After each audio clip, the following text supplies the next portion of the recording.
episode of Dougal One. My name is Dave Warnocky. How you doing?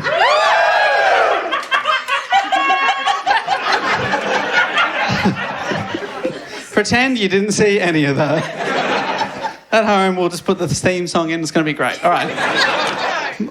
Okay, we won't be doing that. My name is Evan Munro-Smith, and as always, I'm joined by Jess Perkins and Matt Stewart.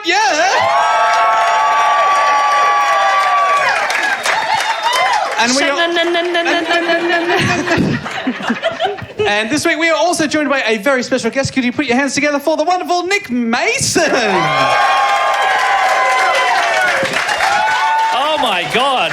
It is Sunday night. It is practically midnight. Let's learn some things. Let's do it. No. Okay, so mistakes have been made. I printed out the wrong ticket lists. I sorted in the wrong order. Many of you probably wandered into the wrong show. I was just telling Carl on the door, just let him in. So we're making a loss on this tonight, Mason. Sorry about that. But great to have you all here. Matt, Jess, how are you going? Good, thank you. I'm good, yeah, I'm great. Everyone would have seen the footy score today. Saints by 69. Nice. Very nice. It was a result so nice. Oh, I'm going to watch it twice. I should check now. Am I doing the report or not doing the report? Yes. Honestly, I'd be worried about anyone except you because when you do your report, you don't write anything out. You just go straight from the top of your dome. So if we wanted you to right now, could you just give us like Spider-Man or something? Yeah. Snake Eyes, the Nicolas Cage film they just... Oh, absolutely, yeah. He's a problem gambler in Las Vegas. Yeah, it's great. Let's do that. So good. No, it's okay. I have written one. It's okay. Okay, it's a relief. Okay, that's right. Dave, explain how the show works, though. Well, what we do here is we take it in turns to report on a topic, often suggested by one of the listeners, go away, do a little bit of research, bring it back to the group, and then all have a bit of a laugh. That's what we do. Well, we try to anyway. Yes, that's how we describe it. And it is Jess's turn to do the report. Mm-hmm. But before we get into that, who's heard the show before? Love Nerds! Your instinct was to put your hand up. I love it. Are there any... The one who put his hand up was a guy who's clearly been at the racetrack as well. There's a few... Motorsport guy. Very polite. Like, is that how they... I guess that's how they do it there. Everything's so loud you can't cheer when their cars go past. Just wave at them. Put your hand up. On your Ricardo. Other end of the scale, give us a wave or a cheer if you've never heard the show before. That can't be right, surely. Bit of a wave there. How are you? Thank you so much. Have you wandered in? Yeah. Do you know what this is? Dave Hughes is not here. Yeah. Thank you for joining us. So, yeah, that was the explanation was for you. That's what we do here. And we always get into the topic with a question. Mm-hmm. Now, Jess has done the research, so Nick, you're off the hook. So, Jess, if the answer is Spider-Man, I'm going to be so happy. That'd be very cool. But what's your question? My question is, which 1996 Marlon Brando movie has been described as roughly akin to watching a slow-motion train wreck in which the flames spread into the brush and become an out-of-control wildfire? Is that one that's something like Dr. Marvin Monroe or something? Oh, fuck, you're not bad. Island of Dr. Marvin Monroe? It's the Island of Dr Moreau, I think. It is the Island of Dr Moreau. Well done. I thought maybe Meso would get it. No offence, Matt. I did not expect that from you. But you are a million years old. And you've seen every movie, I think. Is this one... Have you seen it? Have you seen Island of Dr Moreau? I haven't seen it, but it's infamously was just like a nightmare shoot. I know that. Yeah. And I've just realised I was saying a character from The Simpsons. Dr. Marvin Monroe, is that it? Yes. Yeah, I think you combined him and Dr. Nick Riviera, I think, into some sort of horrible chimera, which is very accurate because it's very apt because that's mostly what the movie is about. Yeah, pretty much, yeah. So you've seen the movie? Yes. Fantastic. Wow. No follow-up questions, please. Well, I mean, obviously it was a bit of a disastrous production. Otherwise, it wouldn't make for a very fun story, would it? And then everything went really well, and everyone had a good time. The end. No, this one's a real train wreck, and we had such a good time when Matt did the report on Raw, which. So are you impressed I vaguely remember that? Yes. Where were we? Fuck if I know. England? We're in Birmingham. And Raw was that movie about Melanie Griffith living with tigers or something? Okay, yeah. God, you're good. I've also seen that, probably. Oh, my God. You can't prove that I haven't right I now. can't. So. I wouldn't dream of it. It'd be such a weird thing for me to get obsessed about. And there's simply no time also. No, I know. We've started late. Sorry again. People have lives and kids and jobs and work the next day. I don't, though. I've got none of those things. We've locked the doors. This is going to be 3 hours long. Has anybody in the audience seen The Island of Dr Moreau? Yes. Okay. What's it about? I know, though. But you tell me. No, I can do it. It's all right. You take the load off. So a bit of a backstory first and foremost. So The Island of Dr Moreau is a 1996 American science fiction horror film based on the 1896 novel The Island of Dr Moreau Wow. by H.G. Wells. There you go. 100th anniversary. That's I interesting. know, beautiful, isn't it? It had already been adapted for the screen a couple of times, actually. First in 1932 with Islands of Lost Souls, and then The Island of Dr Moreau in 1977. Just... Where do they get their ideas? it's, they're auteurs, Yeah, Hollywood. I only recently learned what that word means, and I love to just chuck it in there now.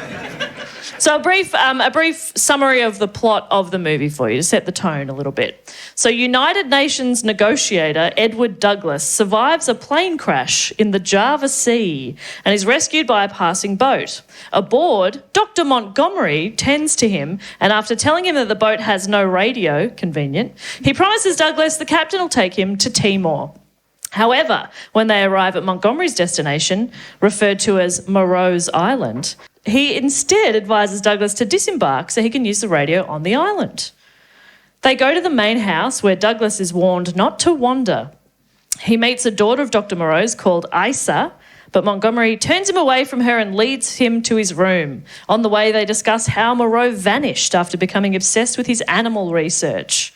Montgomery locks Douglas in his room. First red flag. Is that the first red flag? Where were you feeling sus? No radio. Don't wander. Yeah. Aisha. Don't worry about that. Don't worry about that. No, don't worry about that. Come on this way. Come on this way. Don't worry about that. So he's locked in his room, but Douglas does manage to escape that night, and he finds a lab where he witnesses the birth of a mutant baby. Belonging to and delivered by human-animal hybrids. All right, prudes. I'm in. This sounds great. This is Love awesome. is love, you sickos. Yeah. Yeah, I don't feel good about it either. Shut up. So Douglas is noticed, but he escapes and he runs into Isa, who leads him to the village of the mutants. Dr. Moreau, referred to as the father by the mutants, appears. He inflicts pain on the villagers by using a remote control to activate an implant under the creature's skin as a form of submission. He's a cool guy. He explains his creations. He introduced human DNA into animals in search of a higher being incapable of harm. How did he introduce that DNA? You were wondering that? I mean, I was wondering it. Classic that he wouldn't know. How does it work? Explain that to me. One of life's many mysteries. Ah, Dave. I just want a mutant, all right? I just want one of my own. Which one would you go for? If you're gonna fuck an animal. If you're gonna fuck an animal, Which animal? what's it gonna be? There's no way I can answer this question and not be... You literally just said, I just want a mutant. Yeah, but I don't want any of the work, you know? My friend James, who I do a podcast with, he has a real thing for Maid Marian the fox. in Robin Hood, and I reckon A fox. yeah, if he were here, he would probably confirm that that's his whole deal. He would say the. Oh my God, Robin Hood. Oh my God. Yeah. Holy shit. One time we were in Dublin and we saw this bird that was so hot. Yes! It was, A hot bird! it was a really hot bird. Oh my God, we might have been jet lagged. I don't know, but that bird. It was a magpie. It was a magpie, but they're different over there. Their magpies. Don't Are, judge us, they're different. their magpies are so hot. They're hot. Oh my God, I think about that bird so often.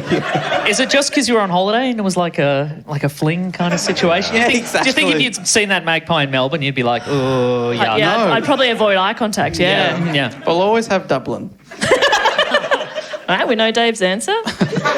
Lock in hot bird. Okay. So yes, he's introduced human DNA. Don't worry about it, Dave. Into animals. Okay. And the existing beast folk, as they're called, are imperfect, but Moreau claims to be very close to a solution. A mutant is unexpectedly killed and his body is burned, and a mutant called Hyena Swine. What's his deal? I don't know. Yeah, no. I mean, it's difficult with like a...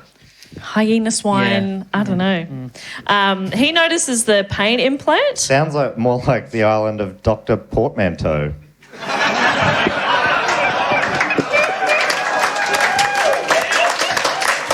I mean, I didn't get it, but they liked it. It got applause, so I can go with it, I reckon. I think we all stopped talking long enough that they That's all it they takes. felt awkward. They wanted to fill the silence. Anyway, Hyena Swine notices the pain implant, and then he's like, hang on a second, and he removes his own pain implant. It's that easy. It's that simple. Just take it out. Anyway, Montgomery reveals to Douglas that in addition to the pain, the animals are controlled through regular druggings to prevent them from retrogressing. Hyena Swine reveals the removed implant, and so Montgomery sets the other beasts after him. Meanwhile, Douglas tries to contact the outside world, but Montgomery sabotages the radio. I don't think this Montgomery guys are very good. The beast folk remove their implants and they kill Moreau. They take over the island, and Douglas is able to narrowly escape and leaves the island on a raft. In closing narration, Douglas reflects on the comparable savagery that can emerge in humans and claims that he leaves the island in fear of what humans might be capable of. Whoa. Pretty deep, hey? I'm more afraid of what those mutants are capable of. Yeah, Probably got claws in that. Yeah, you know? frickin' hell. yeah. Teeth? You reckon they have teeth? Probably have teeth, yeah. They got a whole island to themselves. You know what they'll do next? Frickin' hell. And this all happened on the set of the film. Yeah, it's crazy. It's crazy.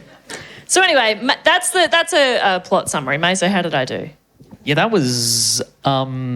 Exactly how you remember the film? yeah, absolutely, yeah. Yeah, it's like it was yesterday. Good. Would normally do a spoiler alert at some point there, Bob. I think you've given a few of the key points away. All right, spoiler alert. So making a film version of The Island of Dr Moreau was a lifelong dream of South African director Richard Stanley, who had first read the book as a child. He spent 4 years developing the project before getting the green light from New Line Cinema. Was this before or after? Did he learn that it had already been made, or did he... But they didn't have the heart to tell him. Oh, no. No, you're the first, don't tell him. So New Line managed to secure Marlon Brando for the film, but some of the New Line cinema team had concerns or hesitations towards Richard Stanley. He was a bit unusual. He's a bit of an odd guy. The guy who wants to make the hyena swine movie. Yeah. It's a little odd. Okay, that's interesting. It's a surprise to everyone. There's a documentary they've made about it, and he's very intense, and he's just a bit odd. But the thing that really sort of set them against him. Okay. What is he about to do to some animals? That's what I'm worried No, about. he's not doing anything to animals. Okay. But the president of New Line, a guy called Robert Shea, he in the documentary is talking about what sort of made him think this guy's a bit odd. And it was when Richard came in for a meeting and Robert Shea's assistant said, "Can I get you a cup of coffee?" And Richard said, "Yes, please." And the assistant said, "How do you take it?" And he said, 3 or 4 sugars. That was it.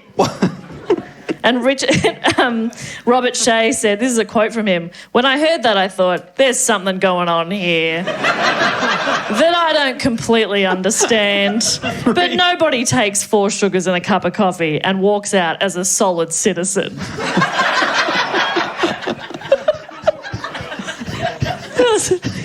And yeah, Richard's the weirdo. He is, though. So sneakily, New Line went behind Richard Stanley's back and offered the movie to director Roman Polanski. Because of the sugar. Oh my! For the sugar. Wow. Well, we can't have Mr. 3 or 4 sugars. Let's get Roman Polanski. Yeah. A totally normal guy. A much better decision. Oh my God. Let's get Harvey Weinstein to produce this. This would be great. Well, furious about this, Richard Stanley demanded a meeting with Brando, seeing as he'd written the script, and he figured maybe he could convince Marlon Brando to be on his side and use his star power to get Stanley back into directing the movie. He's like, I need the big guy on my side. So this next part, I am quoting directly from Richard Stanley from a doco called Lost Soul, The Doomed Journey of Richard Stanley's Island of Dr Moreau. Did he know it was called that when they were interviewing you? I don't think so. Richard Stanley's Fun Time Adventure. You want to do an interview for it? Yeah, I'll do that. So this is him talking about setting up a meeting with Marlon Brando and hearing that Marlon Brando isn't too thrilled about this meeting. And this is what he says. "Knowing that the odds were stacked against me, I resorted to witchcraft.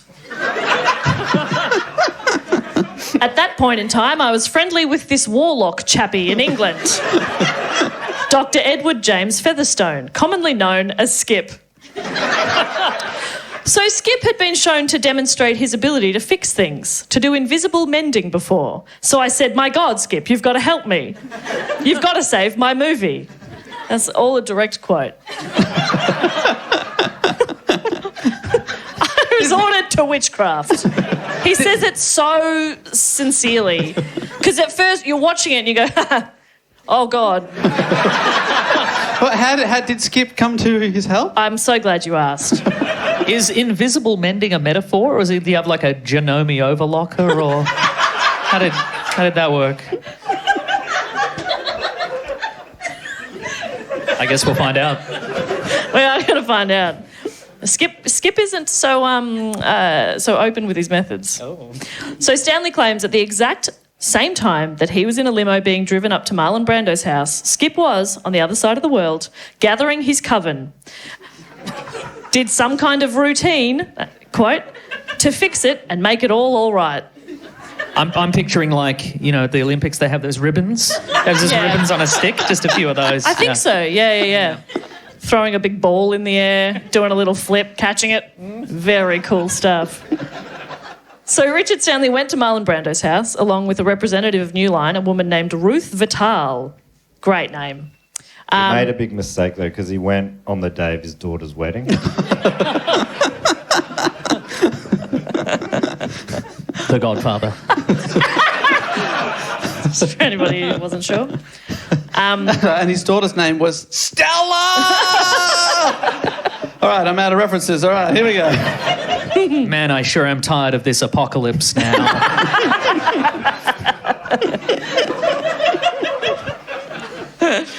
So Richard Stanley and Ruth Vital, they go to Marlon Brando's house, and Stanley says the room that they were in was quite stuffy, and Ruth commented to Brando that if the room got any hotter, she'd fall asleep. Very fun stuff from Ruth.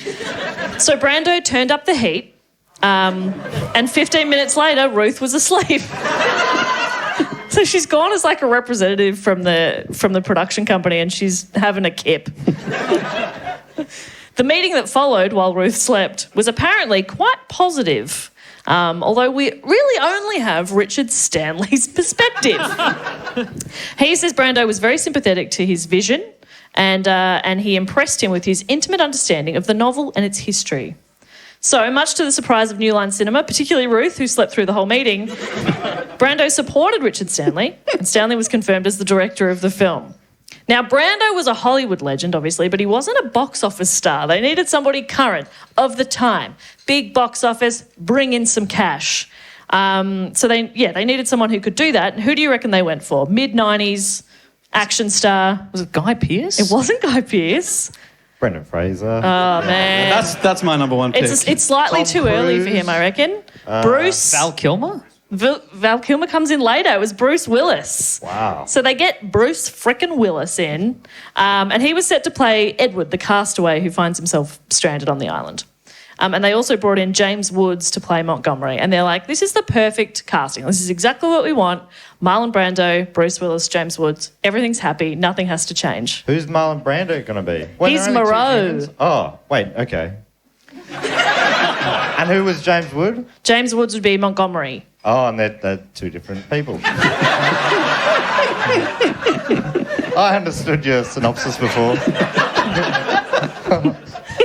Hopefully that's clearer in the movie, but Yeah. I'm still hearing that. I don't know. But they are attached, right? They're like, yeah. They've been sewn together with a genome. So Richard Stanley, he's back at the wheel of the movie, and he hits the ground running and launches into pre-production. They get special effects creator Stan Winston on the creation of makeup and costumes for Moreau's hybrid creatures. He's real good. Mesa, what's he done? Ninja Turtles. Ninja Turtles. Yeah. There you go. Hey? More mutants. He's a mutant specialist. He's the best in the mutant biz. And they start to scout for locations to shoot the film, and they ended up settling for Cape Tribulation, a couple hours north of Cairns, in Queensland. However, as it came closer to the time to actually film the movie, problems began to arise. Bruce Willis dropped out of the film. It's believed... Richard Stanley says it's because he was in the middle of his divorce with Demi Moore, but that happened a couple of years later. But he's like, nah, it was happening then, and that's why he dropped out of the movie. He did try to buy a town in the 90s. Maybe that's... Bruce Willis. Yeah. He tried to buy a town. Yeah, like Idaho or something like that. Yeah. Fuck, I mean, if you're going to buy a town, it's going to be in Idaho, right? Where else? Yeah. Name another... You can't. No, it's Idaho. Yeah, it's Idaho, yeah. You're not an idiot.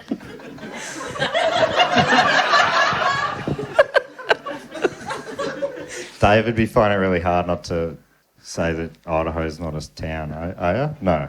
I can see you looked uncomfortable. I thought, I'm like, Dave, wanting to correct this.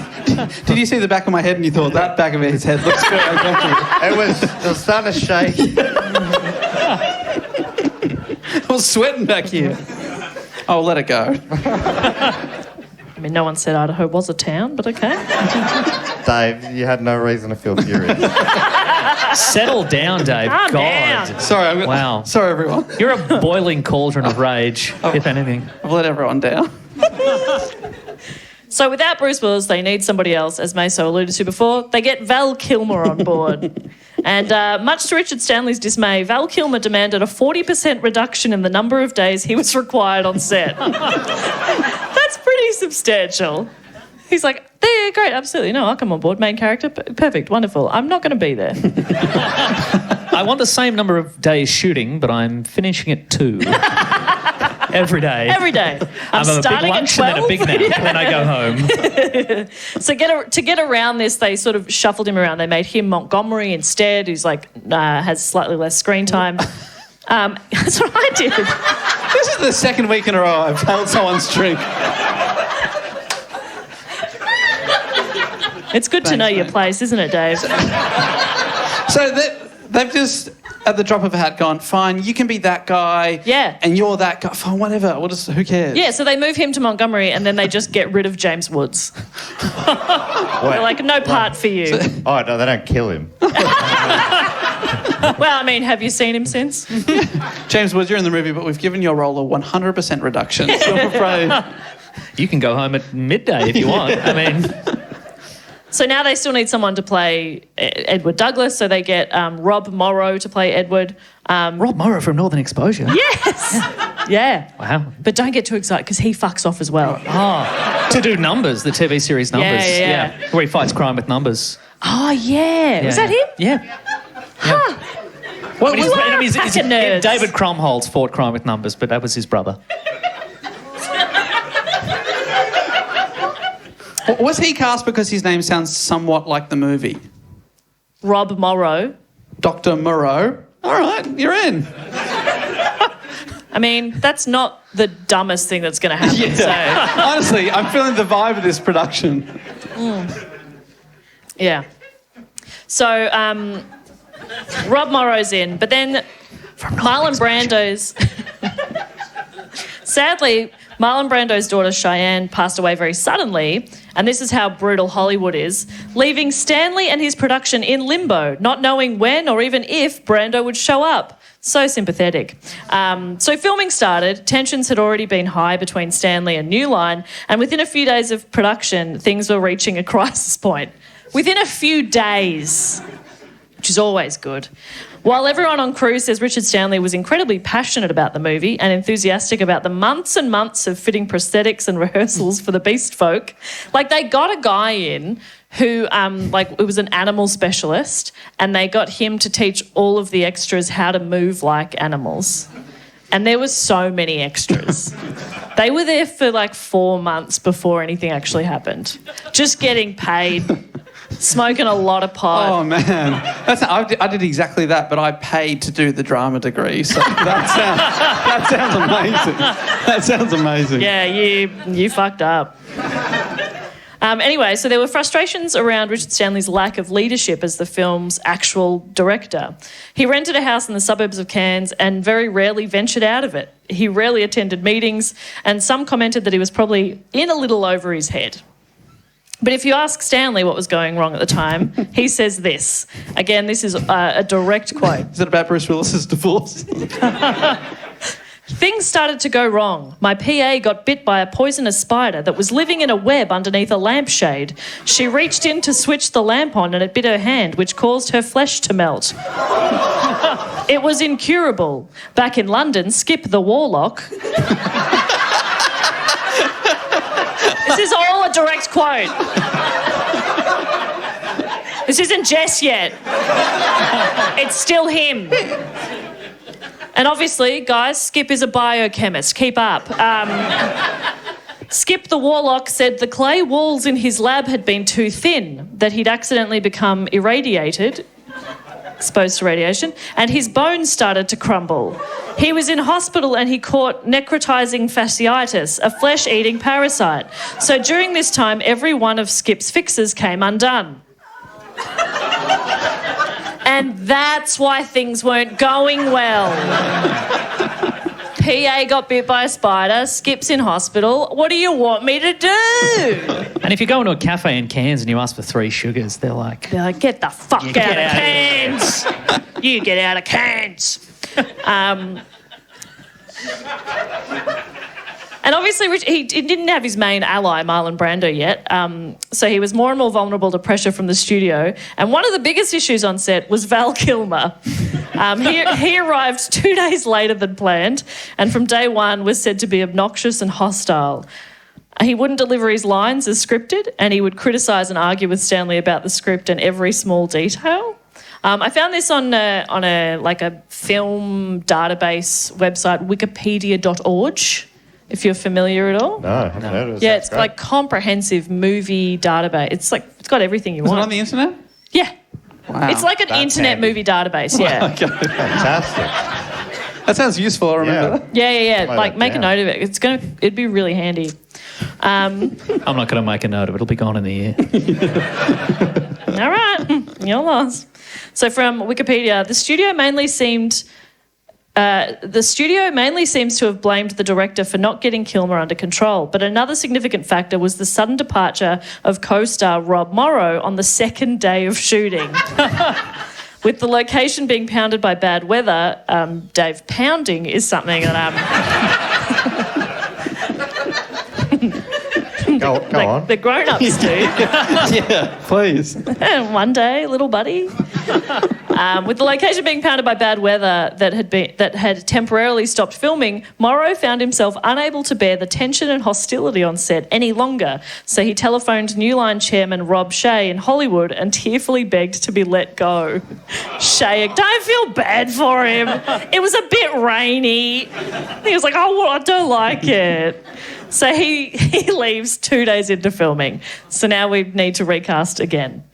After a third day of filming, following emergency consultations with its on-set executives, New Line abruptly fired Richard Stanley by fax. No. You're just there waiting for the dot matrix to print out. It's like, you are doing a really good job. You are getting more money, getting less money. The main reason appears to have been his perceived unwillingness to deal with studio executives, and especially his problem in dealing with Val Kilmer. His removal also predictably sent shockwaves through the cast and crew. Outraged female lead Fairuza Balk stormed off set after a heated exchange with New Line executives, and then had a production assistant drive her all the way from Cairns to Sydney, 2,500 k's, in a limo.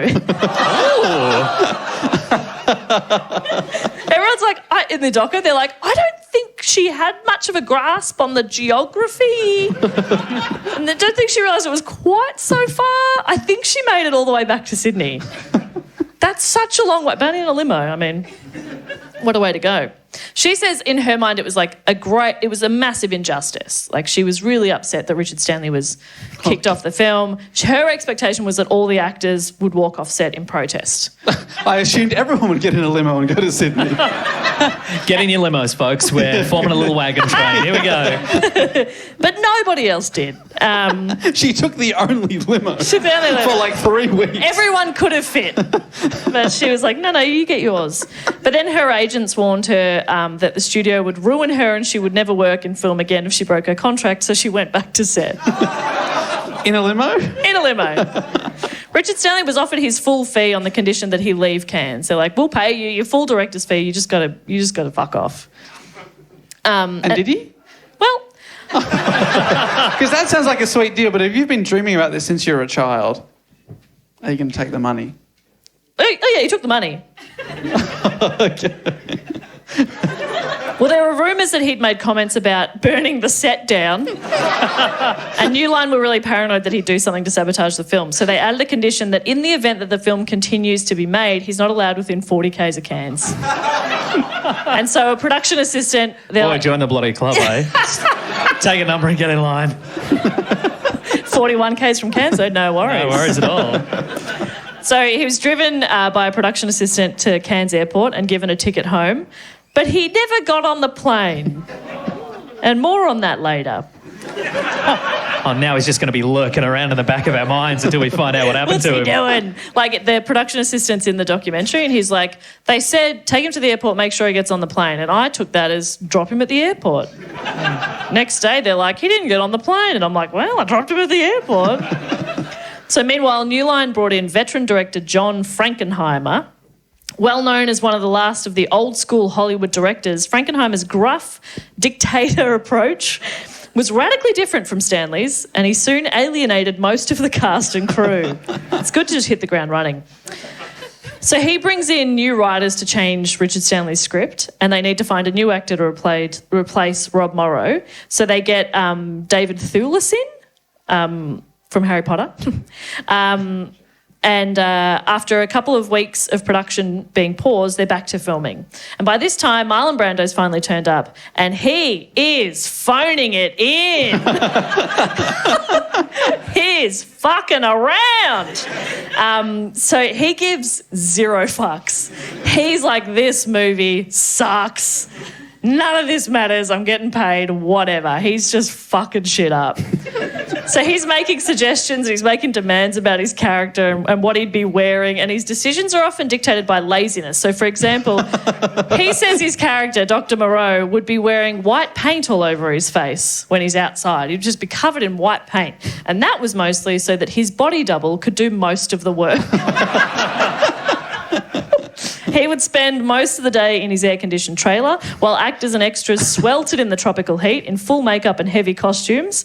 That would take like 3 hours to get them in costume because they're like really full-on prosthetics. But then they'd sit around all day not sure if they're actually going to get filmed. But the like costume people had to do the full proper job on them in case. And then they would just sit around. There was one time that Brando and Kilmer hated each other. They did not get along. And on one occasion, this resulted in the cast and crew being kept waiting for hours, with each actor refusing to come out of his respective trailer before the other. And they're just listening at the door? Yeah. Is he out?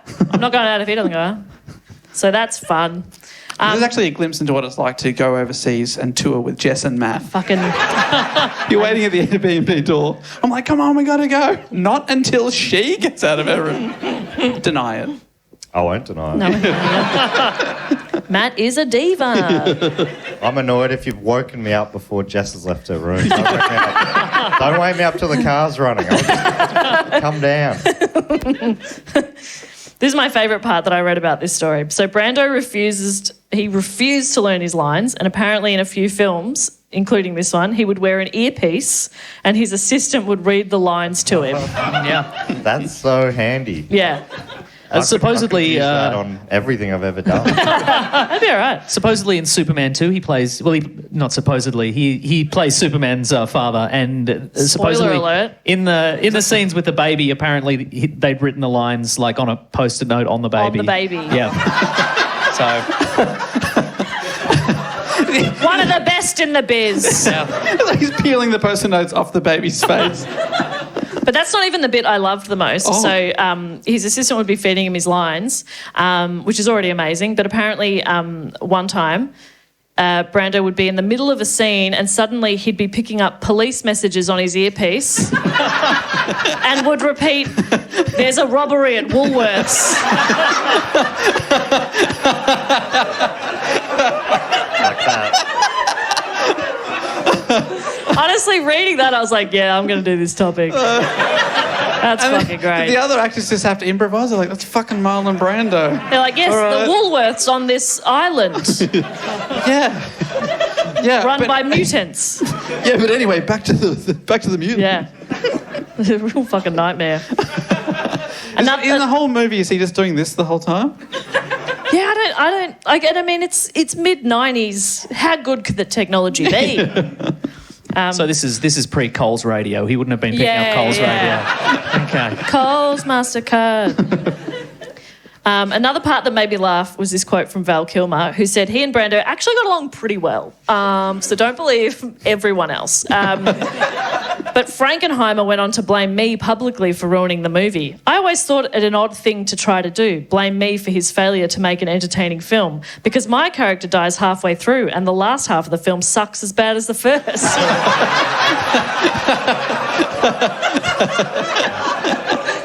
Yeah, it's my fault, is it? Okay. So The Island of Dr Moreau was released in August of 1996. It grossed $49 million worldwide on a budget of $40 million. That's less. Yeah. Well, with marketing and other expenses, yeah, big old loss for the studio. It received 6 nominations for the Razzie Awards, including Worst Picture and Worst Director. It won Worst Supporting Actor for Marlon Brando. And Val Kilmer was also nominated.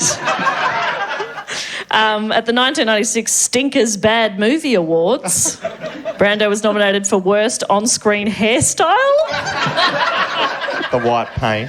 Yeah. Like that. They're like, I'm not buying it. He wears an ice cream tub. He does wear an ice cream tub at one point. What? Yeah, he wears like a bucket on his head. Like I said, he was fucking around. He kept suggesting stuff and they'd be like, oh, I don't know about that, Mr. Brando. He'd be like, no, we're doing it. And he has like a bucket on his head at one point. Do you think that was a magpie thing? Yeah. He's gone native. Yeah. Yes. And then he would make the other actors like tip ice into it to keep him cool. Oh, very he wore strange. it. Wait, he wore it facing up. Yeah. That's a good balance, Brando. Or he's got like his little chin strap going. Yeah. Yes. Is that seriously? I'm pretty sure, yeah. You're there. Fill it up. It was really bad. At one point, the actor that was playing his daughter is trying to talk to him about like how their characters relate, and he's like, what are you doing? Don't even worry about it. You're getting paid. Fuck it. Like he just did not care at all. Also, if you could turn around, because I've written my lines on the back of your head. So there's one anecdote that one of the actors tells. He himself is German, and Marlon Brando's like, oh, I speak German, and starts talking to him. The guy's like, that is not German. And then Marlon Brando just gets mad at him and keeps repeating himself until the guy's like, oh. And then, like he's yelling at a German man for not understanding his German. Perplexing. But I want to finish on one more baffling part of this story. So remember how Richard Stanley, the original director, never actually left Australia?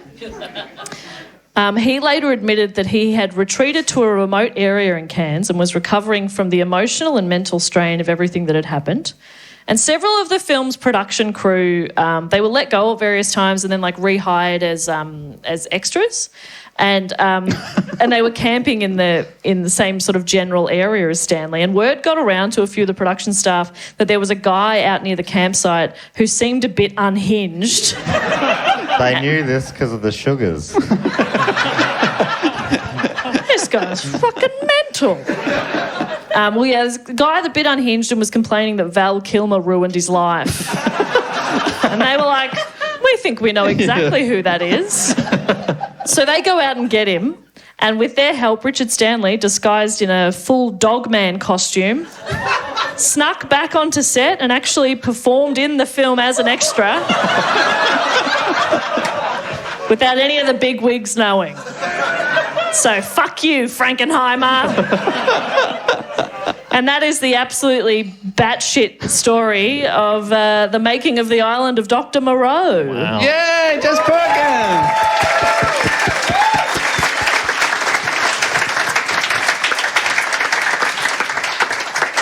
I mean, I wasn't interested in hearing it until that guy yelled out, "He wears an ice cream bucket on his head." I want to watch the whole movie because of that. Yeah, it's I don't know. Would you recommend watching it, Meso? No. Okay, great. Perfect, great. Watch the documentary about it though, because Richard Stanley is a truly captivating person. Just watching him, you're like, you're gonna kill some people. I'm sure of it. Did the wizard ever recover from his foreign thing? I think so. I think Skip's okay. Yeah, and still out there warlocking up a storm. Does that mean once he recovered all his spells started working again? Or Yeah, and that's when Richard got on as an extra. Found his calling as a dog man. And he still lives as a dog man today. Wow. Yeah, it's really beautiful. That is beautiful. Yeah. But yeah, watch the doco. He's batshit. Don't feel bad for him. He's a kook. Did he ever make any other movie? Nah. Nah. How did he get how did he get the job in the first place? He was kind of known in sci-fi horror. He'd done a few films, nothing of this sort of magnitude, not with like such a big budget and such a big crew This is and the stuff. best thing he's been involved Yeah, and he was fired day 2. I love and hate him. You got to watch it. Anyway. Well, before we go, and for this as much as for the people here as for the people at home, Nick Mason, you do a podcast every single week. I do. It's called The Weekly Planet. It's about nerd stuff. We will occasionally make fun of the awful man that is Marlon Brando. Rest in piss. You will not be missed. He's no good, hey? He's no good. He's no good. New Line Cinema made Spawn in 1997. What? Yeah. What? Come on, guys. I think you made 8 Nightmare on Elm Street movies. And this is why you don't deal with people who have 3 or 4 sugars in their coffee. I'll lead you astray every time. So we can hear the Weekly Planet every single week on all the podcast apps. Yeah, that's exactly right, yeah. It was so nice to have you here. Can we please have a big round of applause for Nick Mason? Thank you so much, Mason. We'd like to thank Carl Chandler and the European Beer Cafe. Great venue here. Give it up for them. Thank you so much. We loved having you here. Thank you so much. We'll be back next week with another live episode. But until then, we'll say thank you so much and good night. Bye.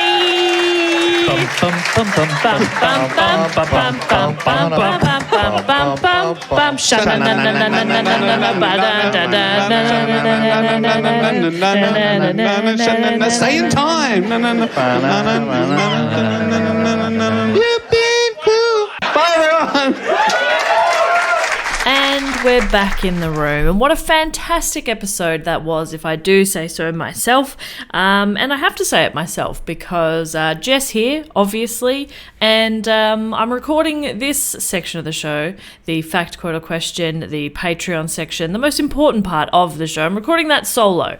Obviously, we didn't do the full Patreon part of the show in front of a live audience. They'd already sat through an hour-long show, not sat through, they'd enjoyed an hour-long show. And, we've got fairly strict times to finish said shows. So I am here by myself to thank a bunch of people who support Do Go On patreon.com or on dogoonpod.com. And the first part of this very special and exclusive part of the show is, of course, the fact, quote, or question, where Patreon supporters on the Sydney Scheinberg Deluxe Memorial level get to submit a fact, a quote, or a question. And they also get to give themselves a title. Our first fact, quote, or question comes from Nicole De Morton. And Nicole's given themselves the title Official Bagger of Knackers. And I reckon that's going to be explained in Nicole's fact, quote, or question. Nicole has asked a question. Nicole's question is, do any of you have a nickname that you don't really like but just accept because it comes from a mate that loves you? Nicole has answered their own question, says mine's Knacker Bags. There we go. Said started as Knickers, morphed to Knackers, and the rest is history. Love the pod. Hope you're all having an absolute baller of a week. Thank you so much, Nicole. Obviously, Dave does not have a nickname he doesn't like. He's obviously tried to start many nicknames for himself, most notably Cobra. I don't have a nickname I don't like, but I was talking about this recently, actually. It doesn't happen so much on this podcast, but on radio, other podcasts, just around comedy, around work. Everybody always jumps straight to Perko. That happens without me ever introducing myself as Perko. I have never called myself Perko, but it just happens. And I don't dislike it, but I've never started it or really openly welcomed it. It just happens. But, I think with a name like Perkins, it happens. It's fine. Australians love to, shorten things. We love nicknames based on your surname. It happens. I don't think, I'm vaguely remembering a nickname Matt has had. Oh, Rowdy. Rowdy. One of his uncles calls him Rowdy. But I don't think I don't think he dislikes it. I think it's, I think it's a good nickname, actually. Rowdy's kind of cool. So I hope that kind of answers it for you, Nicole. Nothing that we don't like. You know me. If people had a nickname for me that I didn't like, I'd bloody give them a piece of my mind. Our next fact quote question comes from Ryan North, and Ryan's given himself the title Captain Better Late Than Never. Love that. And Ryan has given himself a brag. Oh my God. I'm so sorry. I'm sure a few of you were mid-tweet, or you were getting onto the Patreon Facebook group, or you were ready to message me and be like, Jess, you forgot the most important part. I did forget that this section of the show has a jingle, and it goes a little something like this. Fact, quote, or question, ding. And Ryan has opted for one of the options that we've added later, which is brag. You can give a brag, a suggestion, a recipe. You can literally tell us anything you want to in this section. And Ryan has chosen to brag, which I absolutely love. And Ryan's brag is, my brag is that I'm mates with pod fave David Loring in real life. What a man. I'm hopefully going back to Australia in August and he can get a real big hug. Oh my goodness. That is so nice. What a brag about friendship. That's beautiful. Hope you can get back to Australia in August and you can give David Loring a really big hug. How nice. Next we have from Rachel Johnson, who's given herself the title Pied Piper of the Pod. Love that very much. Thank you very much. And Rachel has given us a fact, and that fact is Gary Newman is 13 days older than Gary Oldman. Wow. Okay. This is interesting because their names suggest otherwise, Rachel. I'm guessing that's why you've told us. But their names should be the other way around. Gary Newman, 13 days older than Gary Oldman. Should be the other way around. A beautiful fact. I would say, Rachel, I'm going to make a call on that. That's a fun fact. So thank you for sharing that. And finally, for the fact quote question, we have from Wheat Wheatington. Incredible name. Wheat has given themselves the title Junior Vice President of Joke Callbacks, North Carolina Division. Yes, good. It's nice to have contact with our North Carolina office. Obviously, we don't get there as often as we'd like, so a pleasure to be checking in with our junior vice president over there. And Wheatington has also gone for a fact, and that fact is, it's a longish one. Here we go. In May 2003, 2 men working at the main international airport of Angola boarded a former American Airlines 727, which was undergoing renovation. Without communicating and with no lights, they taxied onto the runway, manoeuvred erratically, and took off, flying southwest with enough fuel to travel 1,500 miles. Despite an exhaustive search, including the FBI and CIA, no trace has ever been found of the thieves or the plane, and it remains one of the largest aircraft thefts to date. That's right, it's a mystery fact.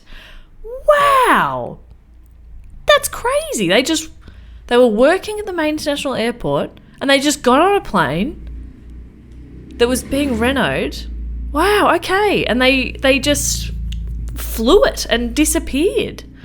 What do you reckon, Wheatington? Do you think they've flown it to maybe an aircraft hangar they've hidden the plane somewhere, or did that plane ride not go quite to plan, I wonder?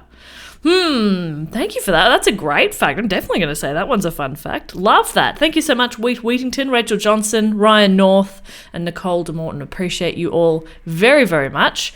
Another thing we like to do in this section of the podcast is give a shout out to some of our patrons who support us on I want to say ask, prod, and above. And we've got a few that I'm going to thank today. I'm going to get through the normal amount that we would normally do, I reckon, but I'm going to kind of I'm going to get through this. I'm going to do it quickly and efficiently because that's the Perkins way. Now, normally I would come up with some sort of game.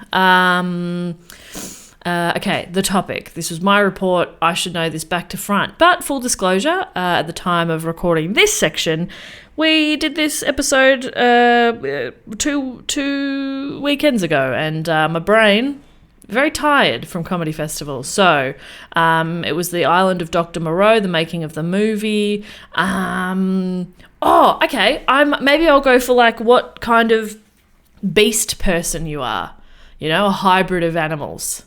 Okay, I'm going to go with that. I'm happy with that. So first and foremost, I would love to thank from Lanesborough in Massachusetts, I'm guessing. MA? Why do I always forget MA? Is that Maryland? 1 second. Let's do a live Googling on the podcast.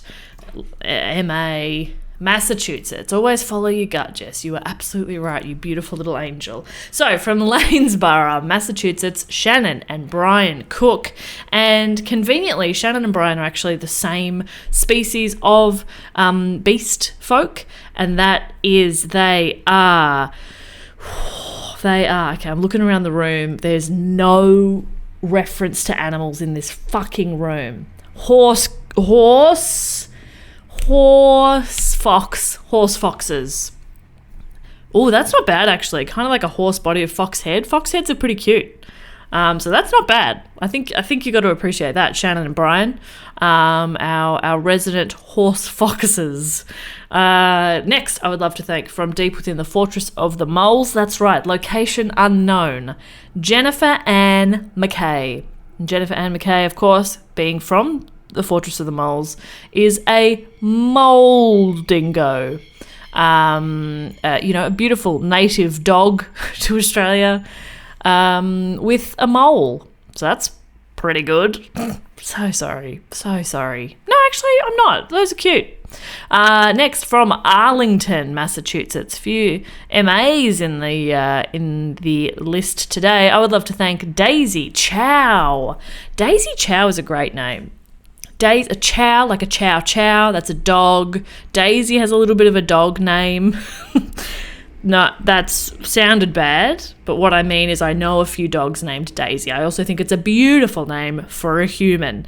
So, Daisy Chow, I'm going to say you are part chow chow. You are a chow chow minx, which is a beautiful combination. Beautiful. Absolutely nailed that one, Daisy. Congratulations on being a fantastic beast folk. Next, from Edinburgh. in Scotland, obviously. Joe Greenan. Greenan is a good name. I like that very much. Okay, what's green? A frog. You are a frog. I want to say frog hammer, but hammer is not an animal. You are frog hammerhead shark. Whoa, that's honestly not a good combo, Joe. I'm pretty sure these beast folk are mostly land-based, so I'm not sure that one's going to be all that comfortable for you. But maybe you've got a bit more frog than hammerhead shark. Maybe you've just got like a hammerhead shark shaped head, but you've got like a frog, you've got the ability to be in and out of water. Let's go with that so that you can still be a part of everything, because I don't want you being excluded, Joe. That's not what this whole section of the show is about. It's actually the opposite. It's about being included. So thank you so much, Joe from Edinburgh. Next, from London, I would love to thank Ellie Gleave. Ellie Gleave. I love the name Ellie. Gleave is a beautiful surname. Goes very well with Ellie. I think maybe send your parents a little message and say, hey guys, just wanted to say thanks for naming me so well. Ellie Gleave is, of course, cat, tiger cat. That's pretty cool, actually, because I know they're like similar, but you're just like a big old cat.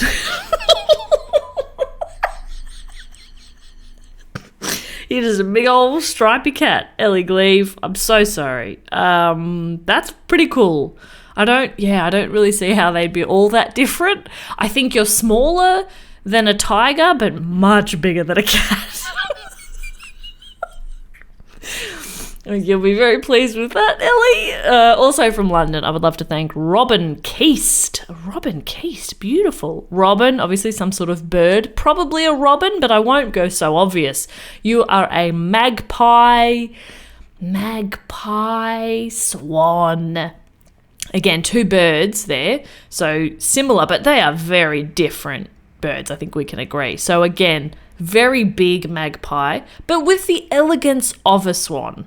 And that's, I think, the important part, because magpies here in Australia, kind of shit, to be honest. They're just everywhere. They're a bit of a pest. They swoop us. They swoop at us when we're just trying to ride our bicycles. But if the magpie's in Ireland or anything to go by, beautiful birds. A shock of blue, but on a swan. Very cool, Robin. I think we can agree. I've nailed that one. So thank you very much. I would also love to thank from Orem in UT. Is that Utah? Oh my goodness. Now I've lost the list. Hang on. Orem in Utah. Colin J. Wright.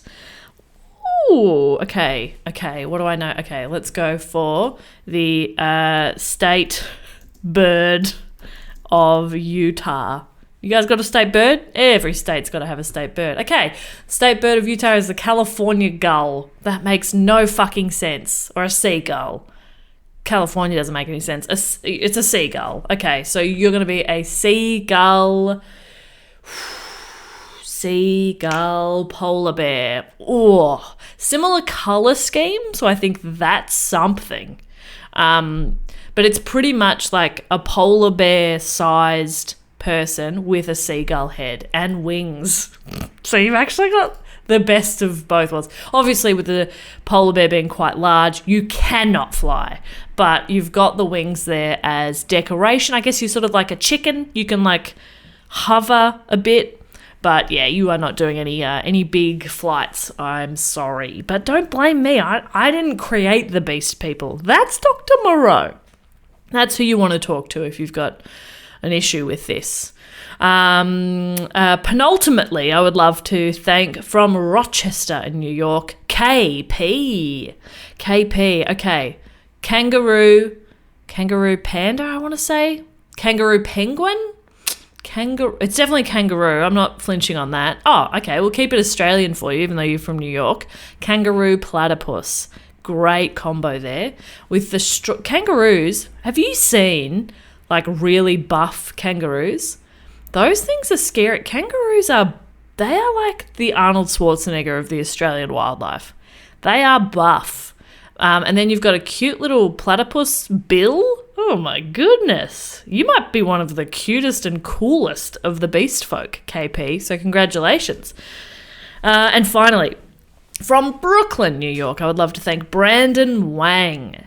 Brandon is, of course, a badger and a goose. Badger goose. A gooseger. A boose. Badger goose. I don't know that much about badgers, to be honest. They're not something we have a lot of here. But you're a very cute combo, and geese are fun. They make a little honk sound. And if they weren't a great animal, why would I name my pet after a goose? Like, I wouldn't. So, fantastic choices all round. None of you made those choices. They were thrust upon you by Dr. Moreau, whose science is obviously questionable. But thank you so much for supporting Do Go On. Again, to Brandon, KP, Colin, Robin, Ellie, Joe, Daisy, Jennifer Ann, Shannon and Brian. Thank you so much, you absolute legends. I asked Matt to check for me earlier. I don't think we have any inductees into the Triptych Club this week, which is probably for the best because, as we've seen, I've already lost my mind a little bit just having to do these small tasks by myself. If I had to book a band, organise cocktails and hors d'oeuvres, let everybody in, shout them out, hype myself up, it would just be a disaster. And so you definitely want Dave Warnocky welcoming you into the Triptych Club. I think we can all agree on that. So I guess then all there is for me to do is to thank you once again for listening to the podcast. If you came out to our live shows, if you were able to, thank you so much. We had such a good time doing these live shows for you.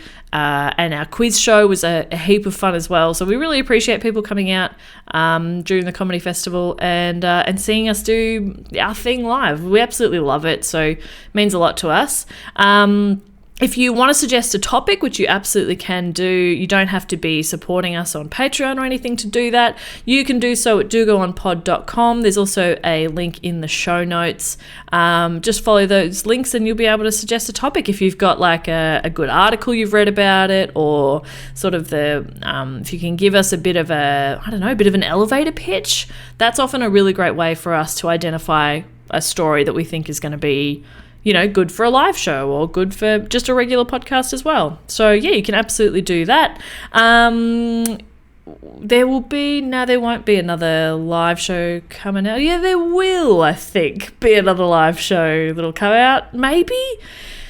Look, I didn't even have to say it at all if I'm not sure, but that's just how, talking to yourself in a study late at night, this is what happens. Thank you so much, as always, for listening to Do Go On. We'll be back next week with another episode, but until then, I will say, for all three of us, goodbye, laters, bye!